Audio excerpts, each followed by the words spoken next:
Esta é uma passagem extraordinária da Bíblia. Ela está registrada nos 3 evangelhos sinóticos, Mateus, Marcos e Lucas. Embora no evangelho de Marcos e Lucas, Mateus é chamado de Levi. Não existe uma razão plausível para isso.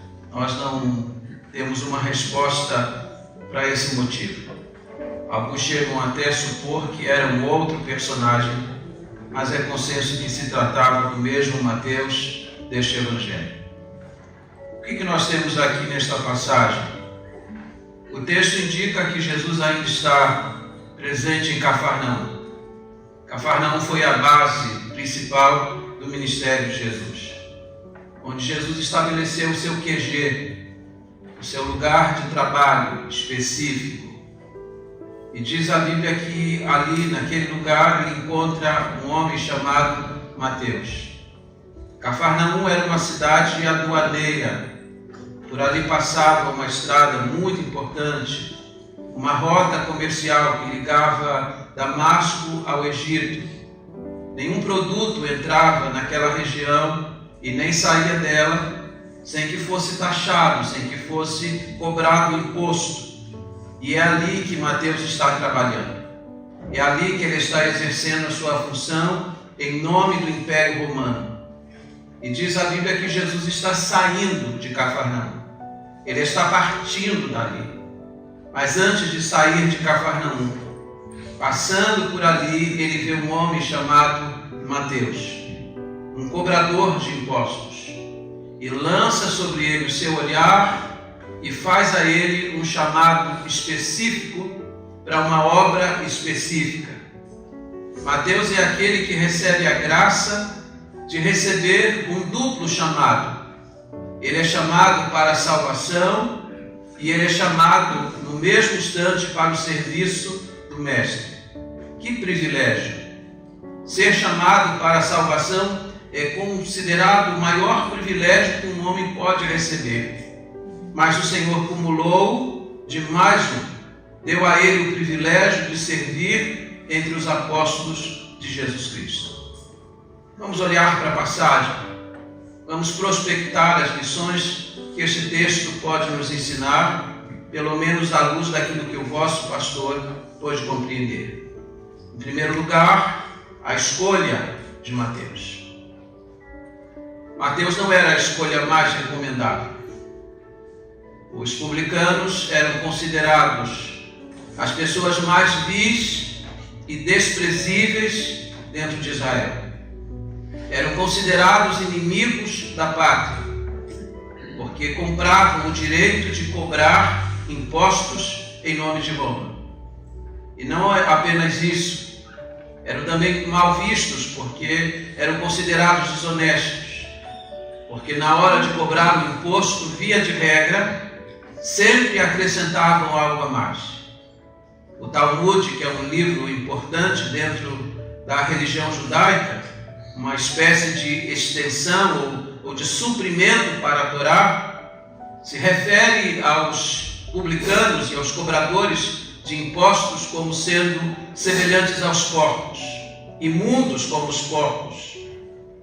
Naqueles dias, um publicano não podia entrar em uma sinagoga. Um publicano não servia como testemunha em um processo. O seu testemunho não era válido, porque ele não era confiável. Se era casado e se tornava um publicano, a esposa tinha direito de pedir o divórcio. Uma das poucas ocasiões em que uma mulher podia iniciar o processo. Se estava vivo, a família deveria considerá-lo como morto. Se estava morto, tinha que ser sepultado fora de Jerusalém. Eram considerados os piores. Adolf Paul se refere a eles como homens violentos e como assaltantes. Pelo menos era assim que eram vistos. Eram vistos como assassinos e homens violentos, porque muitas vezes, na hora de cobrar o imposto e recebendo a recusa, ou ofendiam, ou batiam e até mesmo podiam matar aqueles que estavam sendo cobrados. Dr. John MacArthur diz que, segundo o costume daqueles dias, era impossível um publicano se converter. Era impossível que um publicano se arrependesse. Mas aqui diz a Bíblia que Jesus vai lançar o seu olhar exatamente sobre este homem que está alijado e colocado de lado na sociedade dos seus dias. A pessoa que era olhada de uma forma bastante desprezível, Jesus vai lançar o seu olhar sobre eles. E segundo os especialistas em recursos humanos, Jesus era um péssimo recrutador. Vocês sabem que as escolas secundárias, muitas delas, procuram dentro dos seus quadros aqueles alunos que são considerados notáveis. Grandes empresas estão vasculhando as universidades, procurando alunos excelentes para investir neles. Até os times de futebol têm os seus chamados olheiros, que estão viajando pelo Brasil e pelo mundo à procura de um talento, de um craque para investir na vida deles. Até as igrejas hoje estão caminhando um pouco por esse viés, querendo ter entre os seus quadros aquelas pessoas que são destacadas na sociedade. Pastor Exaltino Gomes Coelho Filho, de saudosa memória, disse que certa vez pregando numa igreja, assentado no púlpito com o pastor daquela igreja, o pastor insistia, enquanto se preparavam para o culto, apontando para este, para aquele no auditório, dizendo: aquele ali é juiz, aquele ali é isto, aquele ali é um empresário, aquele ali é o dono da empresa tal. Como se isso agregasse algum valor a mais à igreja. Como se a igreja pudesse ter algum destaque pelo fato de ter entre seus membros pessoas destacadas na sociedade. No mundo que nós vivemos é assim.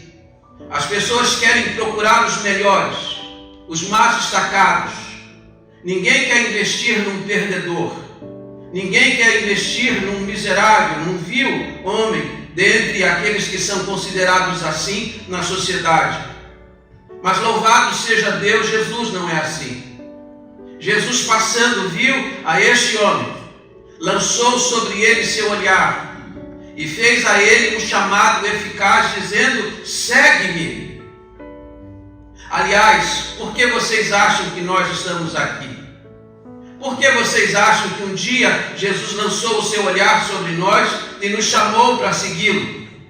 Porque viu em nós alguma virtude? Porque viu em nós algum mérito? Nós não fomos chamados exatamente como Mateus foi chamado naquele dia, apesar dos nossos deméritos. Louvado seja Deus, Jesus olha para os perdedores. Jesus olha para aqueles que estão escanteados. Jesus olha para aqueles que são desprezados. Jesus olha para aqueles que não têm nenhuma honra para serem chamados. E não apenas olha para eles, mas os chama de uma forma eficaz para segui-lo, para estar entre os seus quadros. O apóstolo Paulo, refletindo sobre isso, disse que Deus escolheu as coisas vis e desprezadas. Deus escolheu aquelas que não têm nenhum valor, para confundir aquelas que aparentemente têm algum valor. Deus é assim, é por isso que nós estamos aqui. Segundo lugar, a ocupação de Mateus. Vocês sabem que esse é um padrão que perpassa todas as escrituras sagradas. Deus nunca chamou uma pessoa desocupada para realizar alguma coisa especial para Ele. Muitas vezes temos na igreja pessoas que estão completamente disponíveis porque não estão envolvidas em coisa alguma. E parece que o Senhor não as chama. Ao mesmo tempo, olhamos para aqueles que já estão envolvidos em tantas coisas. E via de regra sobre eles repousam outras ainda a mais. Quando nós olhamos para a Bíblia, vemos que todas as pessoas a quem Deus chamou para uma tarefa especial, elas estavam devidamente ocupadas. Olhamos para Gideão, que quando é chamado para ser um dos juízes de Israel e para libertar o povo da mão dos midianitas, diz a Bíblia que Gideão está no lagar, ele está escondido lá malhando o trigo. Suas mãos estão ocupadas. Quando o Senhor chama Moisés para liderar o povo em promissão da terra prometida e tirá-lo com mão forte do Egito, a Bíblia diz que Moisés está no Horebe cuidando das ovelhas de Jetro. Davi, o sumo pastor de Israel, o suave cantor de Israel, diz a Bíblia que ele foi escolhido para ser o rei quando ele estava atrás das ovelhas de Jessé, seu pai. Um a um, vários exemplos nós vamos encontrar na Bíblia. Vocês vão encontrar entre os discípulos de Jesus aqueles que foram chamados. Pedro, André são exemplos disso. Quando Jesus vai à praia chamá-los, eles estão lavando as redes porque tinham passado a noite inteira no mar pescando ou tentando pescar. Mãos ocupadas no serviço. São as pessoas mais ocupadas que o Senhor, via de regra, chama e as coloca na linha de frente do seu reino. As nossas mãos estão ocupadas? Nós estamos devidamente ocupados no serviço do Mestre? Poderá o Senhor nos confiar uma tarefa a mais, visto que nós estamos muito ocupados e de forma responsável cuidando das coisas de Deus? Note que até Jesus seguiu este exemplo. Aos 12 anos de idade, quando ele se perdeu de seus pais em Jerusalém, e seus pais tinham ido a Jerusalém para prestar culto a Deus, diz a Bíblia que Maria, desesperada porque seu filho havia se perdido naquela multidão que tinha ido para a celebração anual, havia pelo menos 150 mil pessoas em Jerusalém, e ela não sabia como encontrar Jesus, e quando finalmente o encontrou, ele está no templo. E Maria então, de alguma forma, se exaspera com seu filho, dizendo: filho, o que fizeste? Por que te desviaste? Por que te perdeste? E Jesus vai responder à sua mãe: não sabias que eu devia estar cuidando das coisas do meu pai? Você está cuidando das coisas de Deus? Você está ocupado com as coisas de Deus? E aqui me permita lembrar, porque algures eu tenho falado isso aqui, na medida em que você cuida das coisas de Deus, Deus cuida das suas coisas. Esteja devidamente ocupado. Terceiro lugar, a prontidão de Mateus. Diz a Bíblia que Jesus passa por ele, lança seu olhar sobre ele, Jesus que está deixando a cidade aduaneira, e então faz-lhe um convite: segue-me, sem dar nenhuma explicação para ele. Aliás, Jesus não deu nem explicação para Mateus, nem para nenhuma pessoa que estava à sua volta, porque Jesus poderia ser cobrado. As pessoas podiam dizer: Senhor, não faz muito sentido o Senhor ter entre seus quadros exatamente um publicano, ter entre os seus apóstolos e seguidores exatamente um dos homens mais odiados dentro da nação de Israel. Senhor, o Senhor corre risco de ver uma debandada de seguidores. Jesus não dá explicação a ninguém. Aliás, a Bíblia diz em Marcos 5 que quando Jesus escolhe seus apóstolos, ele escolhe como ele quer. Diz a Bíblia que depois de orar, ele escolheu aqueles a quem ele quis. A vontade dele, ele é soberano na escolha. Ele escolhe inclusive os miseráveis, aqueles que são considerados vis. Jesus não deu explicação nem a ele, nem a ninguém. Disse a ele apenas: segue-me. Ele ouviu a voz do soberano, da maior autoridade do universo, e se levantou e passou a segui-lo. É interessante que ele não cobra explicações, ele não pergunta para que ele deve seguir o Mestre, ele apenas se levanta e vai. Ele mostra a prontidão diante da ordem que está recebendo. Um princípio a mais, replicá-lo aqui não vai aumentar a nossa impaciência. Nós não precisamos entender a vontade do Senhor, nós devemos apenas obedecê-la. Você não está aqui para compreender o que Jesus quer, você está aqui para fazer o que Jesus quer. Segue-me. E ele se levanta e passa a segui-lo. Em terceiro lugar, a recompensa de Mateus. Nós vivemos numa sociedade acostumada a perguntar: e o que eu ganho em troca? Nós vivemos numa sociedade que mede as coisas pela vantagem. Troca-se um emprego por outro, por aquilo que o outro oferece a mais. Deixa-se uma casa para morar em outra, porque esta tem algo a mais. A nossa mentalidade, ela está acostumada a pensar assim. E aí, de repente, você pergunta: o que este homem ganhou em troca? É verdade que a função que ele ocupava era uma função desprezada em Israel, mas muito vantajosa.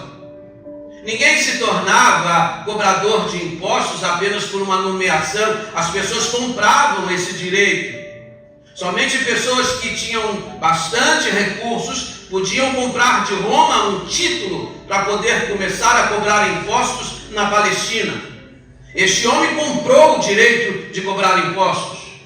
E quando ele comprou esse direito, ele sabia de antemão que provavelmente ele ficaria muito rico, porque os publicanos em Israel, via de regra, eram muito ricos, porque sempre cobravam a mais dos impostos devidos a Roma. O que este homem ganha em troca? Porque quando Jesus o chama para segui-lo, Jesus o chama também para deixar aquela vida, para deixar seu trabalho, para deixar as vantagens deste mundo. O que ele ganha em troca? Dr. John Charles Weil disse que ele foi muito recompensado. Ele recebeu a graça de Deus de receber a salvação. Ele recebeu a graça de se tornar um discípulo e um apóstolo de Jesus Cristo. E a ele foi dado o privilégio de escrever o primeiro evangelho que abre o Novo Testamento. Saibam que o nome de muitos reis e príncipes ao longo da história já foram esquecidos. Saibam que a história de muitos homens notáveis já foi empoeirada. Mas o nome de Mateus será sempre lembrado enquanto esse mundo existir. Guarde esse princípio: Deus nunca tira algo de você sem dar a você algo melhor. De repente eu tenho aqui neste auditório alguém que diz assim: eu renunciar a minha vida, meu trabalho, o meu salário, as minhas vantagens, a minha segurança, para me tornar um missionário. Marcolina Magalhães é missionária dos batistas brasileiros, hoje já aposentada, mas ela conta que quando chegou em casa e disse para sua mãe: Deus me chamou para ser missionária. O seu pai se levantou e disse: eu não sonhei isso para você. Eu sonhei que você ia se tornar uma médica. Eu sonhei uma carreira vitoriosa e não que você se tornasse uma missionária. Mas a bem da verdade, Marcolina Magalhães não se tornou apenas uma missionária. Ela marcou a história desta nação brasileira. Hoje, se você vai a Tocantins, e eu fui a Tocantins, fui visitar pelo menos 5 igrejas em Tocantins, e em vários lugares por onde eu passei, as escolas públicas, via de regra, está lá o nome dela, Marcolina Magalhães. Ela trabalhou a educação secular naquela cidade, a cidade de Palmas. Ela marcou a história daquele lugar. As principais igrejas batistas que estão fincadas dentro do estado do Tocantins foram iniciadas por Marcolina Magalhães. Ela não se tornou médica, mas Deus fez dela uma missionária. E não apenas isso, Deus fez com que ela marcasse a história daquele estado. Hoje ela é honrada, seu nome é honrado em cada lugar por onde ela passa. Deus nunca tira algo de você sem dar a você algo melhor. Portanto, se você tem um chamado de Jesus para uma tarefa específica, não recue. Não fique assombrado, assustado, dizendo: e agora? O que será da minha vida? Porque aqueles a quem o Senhor chama, a esses o Senhor sustenta. Em quarto lugar, a recepção de Mateus. Jesus o chama, Jesus dá a ele um chamado especial e eficaz, ele se levanta e passa a segui-lo. Mas ele não se contenta em seguir a Cristo. A Bíblia diz em Lucas 5:29, que ao receber esse chamado, ele prepara um grande banquete para oferecer ao Senhor Jesus. Um banquete já enuncia a ideia de que há algo bem especial à mesa. Mas Lucas vai adjetivar o banquete dizendo que é um grande, é um alto banquete. Vai dizer que ele vai oferecer a Jesus a máxima honra. Vai oferecer a Jesus o que ele tem de melhor. E diz a Bíblia que ele prepara um alto banquete e convida numerosos publicanos para ir à sua casa. Ele enche a sua casa de publicanos. Ele quer apresentar Jesus aos seus amigos de trabalho. Ele quer se despedir da sua vida em alto estilo. E ele prepara uma homenagem custosa para oferecer ao Senhor Jesus. Aqui uma pergunta: o que nós temos oferecido ao Senhor Jesus Cristo? A minha experiência desses 35 anos de ministério prova que boa parte dos crentes estão oferecendo apenas aquilo que sobra. Estão oferecendo o resto do seu tempo, o resto da sua saúde, o resto dos seus bens, sem atentar para o fato de que Jesus não quer restos. Ele quer o melhor de nós. Ele quer que nós ofereçamos a flor do dia para Ele. Ele quer que nós ofereçamos aquilo que nós temos de mais caro. Ele vai oferecer a Jesus um alto banquete. Vai encher a casa de pecadores. E diz a Bíblia que para esse banquete, fariseus e escribas estão presentes. Observe que Jesus, ao chamar Mateus para segui-lo, Jesus se colocou como alvo de críticas. E os escribas e fariseus que estão presentes ao banquete estão olhando para a atitude de Jesus junto dos publicanos. Mas fica aqui a pergunta: o que Mateus ensina para a gente quando faz esse banquete e convida os seus amigos? Eu quero destacar aqui 4 lições. Projeta para mim. Primeiro, ele não se envergonhou de Jesus. Ele se comprometeu com Cristo a ponto de não se envergonhar dele. Ele se comprometeu com Cristo a ponto de chamar todos os seus amigos para dizer a eles: é a este que eu agora sigo. Esse é o meu mestre, esse é o meu Senhor. Vocês são meus amigos e eu quero apresentar aquele a quem eu vou dedicar desde então a minha vida. Se você foi chamado por Jesus, se você foi recrutado para fazer parte do seu reino e do seu exército, você não pode se intimidar, deve chamar seus amigos, deve convidá-los e apresentar Jesus Cristo a eles. Pois foi isso exatamente que Mateus fez naquele dia. Aliás, aqui uma palavra, os irmãos. Preocupa-me muitas vezes o fato de que alguém se torne um crente em Jesus Cristo e acha que porque agora é um crente precisa se afastar de todos os seus amigos, porque o padrão de santidade que foi colocado na sua cabeça é que uma pessoa santa não pode ter amizade com pessoas incrédulas. A Bíblia não ensina isso. De quem Jesus está próximo? Dos pecadores, dos publicanos, com quem ele come à mesa, exatamente com aqueles que ninguém tinha o prazer de se assentar. Jesus se aproxima dos pecadores, e Mateus também não se afasta deles. Os chama, os traz para perto, exatamente para mostrar e apresentar a pessoa de Jesus Cristo. É isso que você tem que fazer com os seus amigos. Estar próximo deles não significa compartilhar dos mesmos pecados e da vida de então.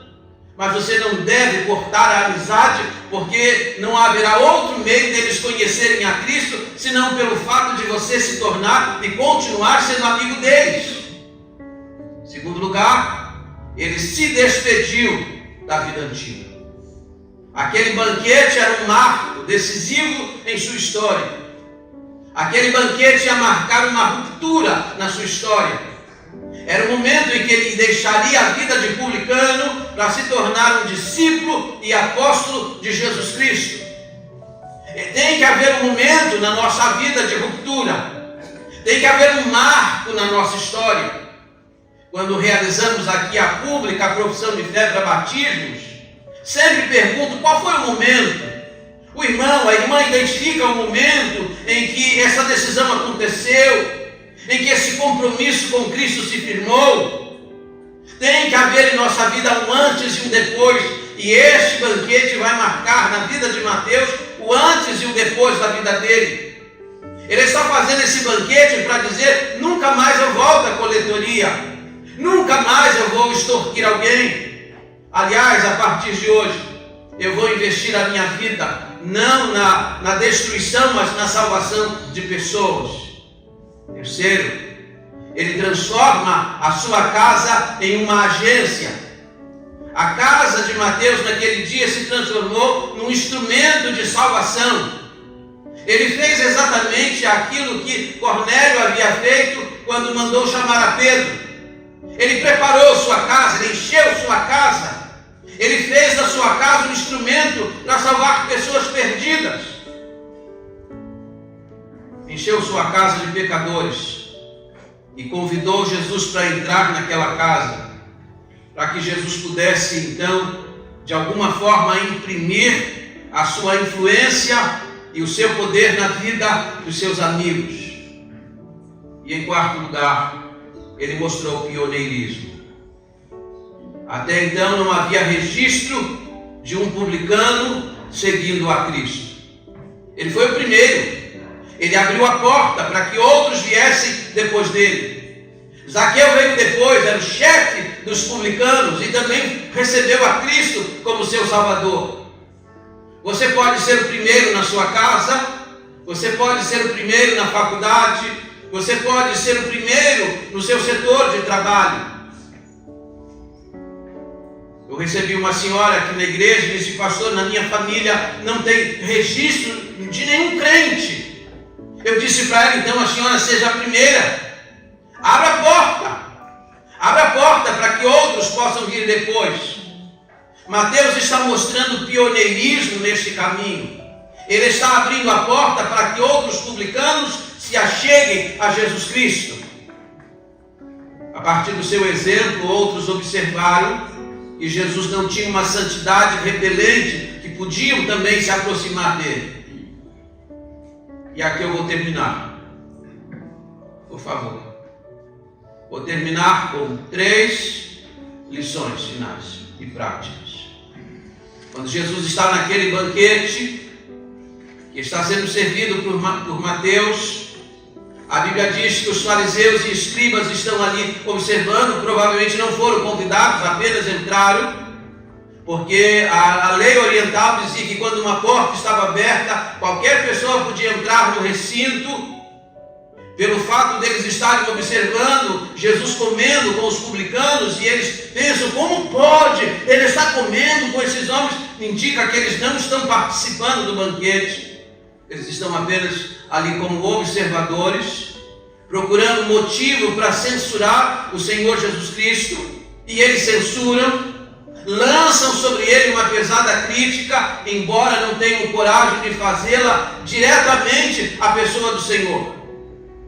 Eles vão fazer essa censura de forma indireta. Vão perguntar para os discípulos de Jesus: por que come o vosso mestre com os publicanos? Como pode?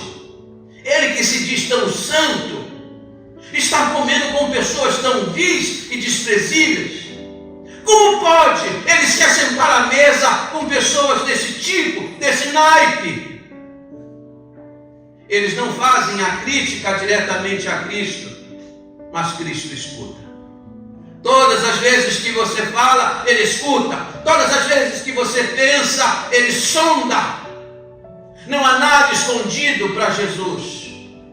Como eles fazem a crítica, e a crítica é dirigida a Ele, Jesus vai dar 3 respostas a esses homens.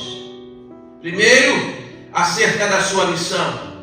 Ele disse: eu não fui enviado senão aos doentes. Eu não vim para os sãos, eu vim para doentes.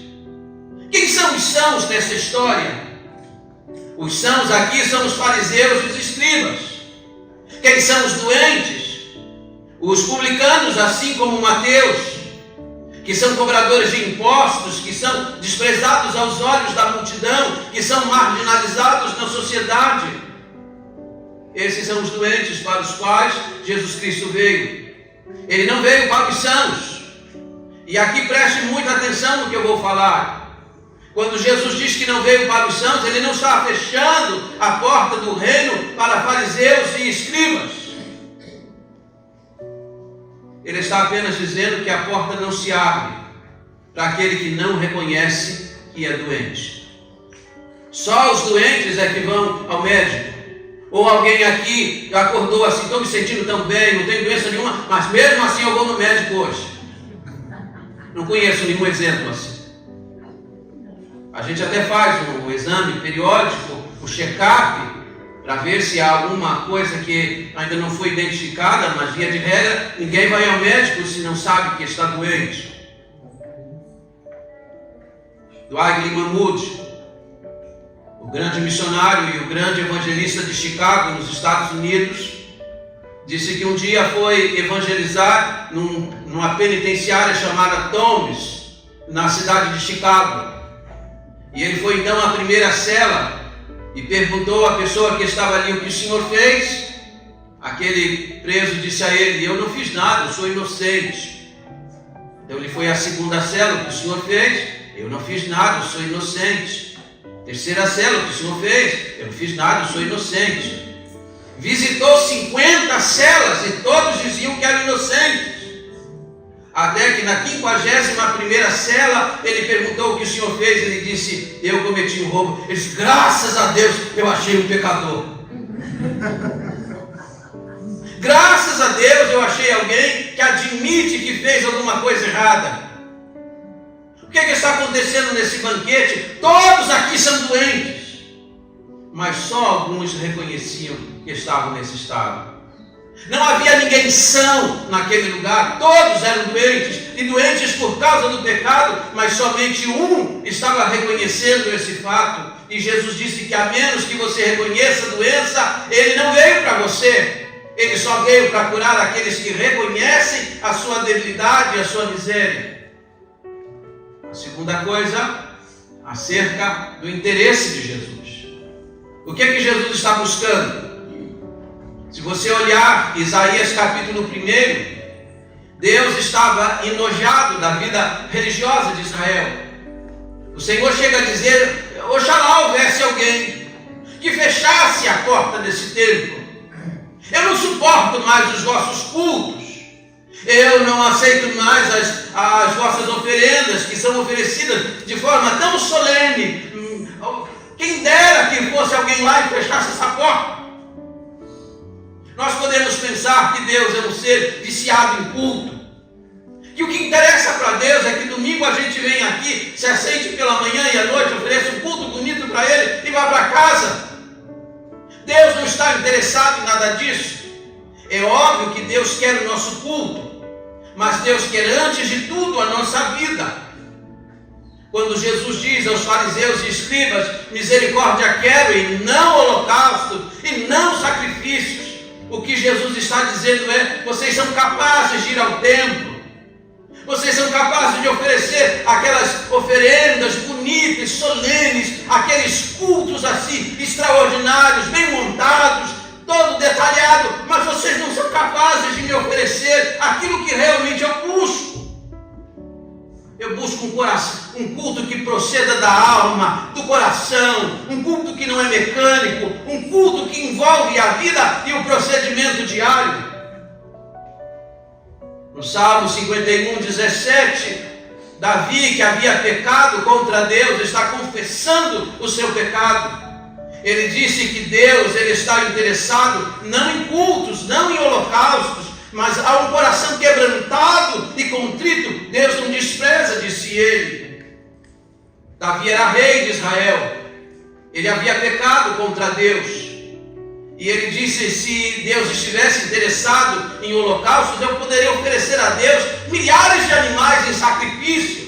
Eu sou rei, eu poderia colocar muitos novilhos sobre o altar, e oferecê-los em sacrifício a Deus, mas Deus não quer isso.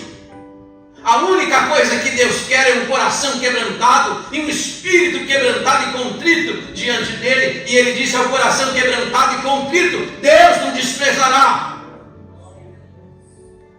O que você veio aqui oferecer esta manhã a Deus? Um bonito culto, mas um culto bonito dissociado da vida. Um culto que não envolve seu coração e sua alma. Porque vocês acham que um dia Jesus visitou o templo em Jerusalém, começou a expulsar cambistas, vendedores, todos que estavam lá, porque as pessoas estavam lá oferecendo a Deus um culto sem vida, um culto mecânico, um culto comprado, um culto que não envolvia a sua própria alma. Qual é o interesse de Jesus nessa manhã? Jesus quer que você se ofereça por inteiro e ofereça um culto que o seu coração esteja quebrantado diante dele. E em último lugar, o alvo de Jesus. Veja como ele termina: pois não vim chamar justos, e sim pecadores ao arrependimento. O que é arrependimento? Será que arrependimento é só uma tristeza? Será que é apenas um assentimento intelectual?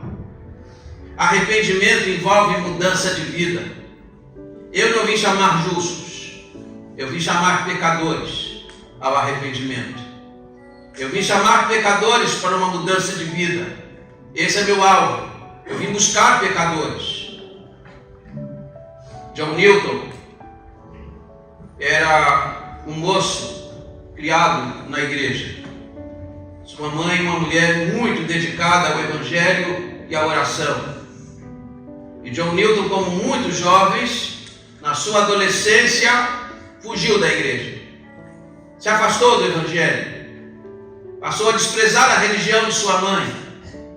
Passou a desprezar tudo aquilo que ele havia aprendido na escola bíblica dominical. John Newton agora queria viver no pecado. Aos 25 anos ele se tornou traficante de escravos. Comprou um navio. Começou a buscar os negros africanos e começou a traficá-los de um lugar para o outro. Impiedosamente os marcava com ferro quente. Amarrava-os e colocava correntes no pescoço deles. Um coração insensível, endurecido. Mas esse moço foi objeto das orações de sua mãe. E a sua mãe pedia constantemente a Deus que quebrantasse o coração dele, que eu alcançasse. E eu penso que você deve considerar o que eu vou falar agora. Porque às vezes a gente acha que Deus só vai alcançar as pessoas se elas estiverem num templo como esse. Deus mandou uma violenta tempestade no mar. E o barco que ele estava transportando aqueles escravos começou a ser levado de um lado para o outro, e com medo da morte, ele lembrou-se da sua mãe, lembrou-se da sua igreja, lembrou-se da escola bíblica dominical e ousou fazer uma oração. Ó Senhor, tenha misericórdia de mim. Ó Senhor, me salva. E quando ele terminou de fazer a oração, o Senhor a ouviu e então mandou a calma para o mar. E ele então levou o seu barco para o porto e libertou todos os escravos. Daquele dia em diante ele viveu 43 anos e se tornou um dos pastores mais destacados da Inglaterra. A graça de Deus o alcançou de tal maneira que ele compôs o hino que nós cantamos nesta igreja: maravilhosa graça, graça de Jesus. O que Jesus veio chamar? Ele disse: eu vim chamar pecadores. E a menos que você se reconheça como um, você não terá chance alguma de salvação. O convite só está disponível para aquele que é pecador. Eu não vim chamar justos. Se alguém bate no peito e diz assim: eu não preciso, sou uma pessoa muito boa, eu não faço mal a ninguém, esse convite não é para você, definitivamente não é para você. O convite de Jesus é apenas para quem é pecador. Eu vim chamar pecadores ao arrependimento. E aquele que se reconhece assim, sobre eles, o Senhor estende a sua graça e o seu favor. A esse Jesus diz assim: vem, segue-me. E que carreira maravilhosa seguiu Mateus. Esse chamado está disponível hoje. Fiquemos em pé pelos dois.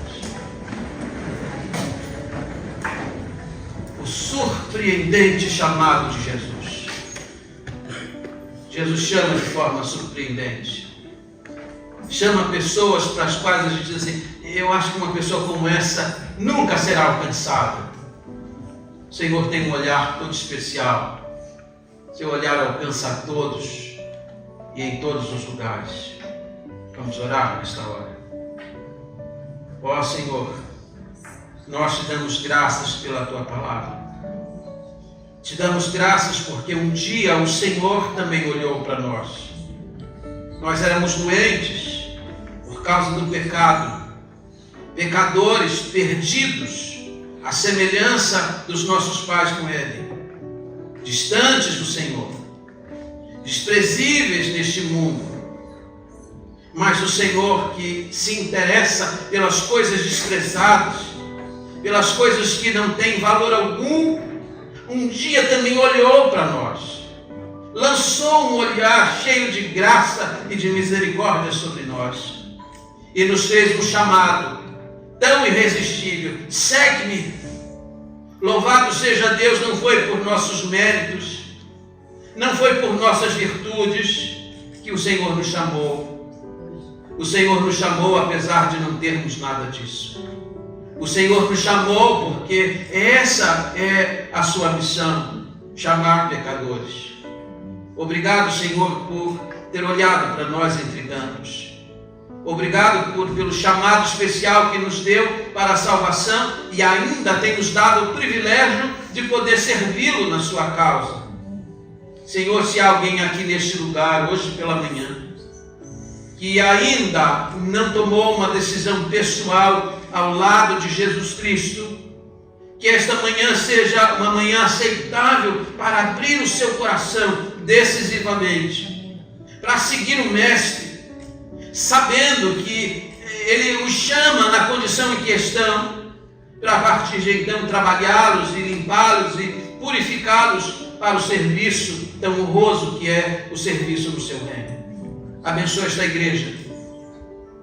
Dá aos meus irmãos o privilégio de ocuparem as suas mãos no serviço do Mestre.